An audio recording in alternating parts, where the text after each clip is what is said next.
ដៃបត់ថ្មីមាននៅក្នុងវិទ្យុហងមាស FM 104.5 និងវិទ្យុរស្មីហងមាស FM 95.7 ពាក្យស្រឡាញ់អូនលឺសឹងតែរាល់ថ្ងៃបងនិយាយផុយស្រួលណាស់តែទង្វើបងវិញផ្ទុយដាច់ស្រឡាំងមិនយល់សមថាព្រោះហេតុអ្វីព្យាយាមធ្វើល្អមិនដែលខំលើស្នេហ៍តែមានមេមិនអោយដំឡៃបេះដូងស្ដែងទួញញោមក្រៀមក្រំរាល់ថ្ងៃថ្លៃមិនដែលសួរនាំមួយម៉ាត់បើស្រឡាញ់មិនដេចបងតង់អូនចោលបើស្រឡាញ់មិនដេចមិនខ្វល់ក្បែរអូនឯកាខ្លាំងណាស់ตั้งតែឆោមឆាយបងសប្បាយមិនគិនពីស្រីបើតទៅបងនៅ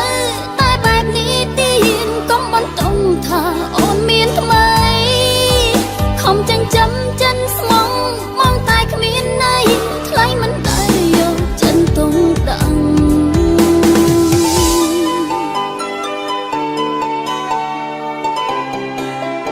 ស្នាដៃបត់ថ្មីមាននៅក្នុងវិទ្យុហងមាស FM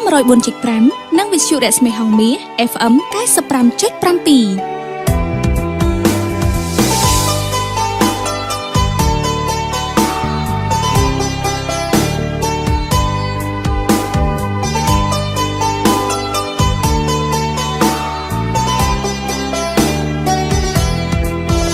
ក្យស្រឡាញ់អូនលឺសឹងតែរាល់ថ្ងៃបងនិយាយផុយស្រួលណាស់តែទង្វើបងវិញ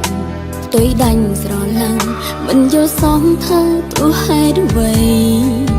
ព្យាយាមធ្វើល្អមិនដែលខំលើស្នេហ៍តែមានមេមិនអោយដំឡៃបេះដូងស្ដែងទួញញោមក្រៀមក្រំរាល់ថ្ងៃថ្លៃមិនដែលសួរនាំមួយម៉ាត់បើស្រឡាញ់មិនដេចបងតង់អូនចោលបើស្រឡាញ់មិនដេចមិនខ្វល់ខ្វាយអូនឯកាខ្លាំងណាស់ตั้งតែឆោមឆាយបងសាប់ ស្នាដៃបត់ថ្មីមាននៅក្នុងវិទ្យុហងមាស FM 104.5 និងវិទ្យុរស្មីហងមាស FM 95.7 តុំថាអូនមានថ្មីខំចិញ្ចឹមចិនស្មងបងតែគ្មានន័យថ្លៃមិនដែលយកចិនទុំដឹងបើស្រឡាញ់មិនដេចបងទុំអូនចោលបើស្រឡាញ់មិនដេចមិនខ្វល់ខ្វាយអូនឯកាខ្លាំងណាស់ตั้งតែឆោមឆាយបងសប្បាយ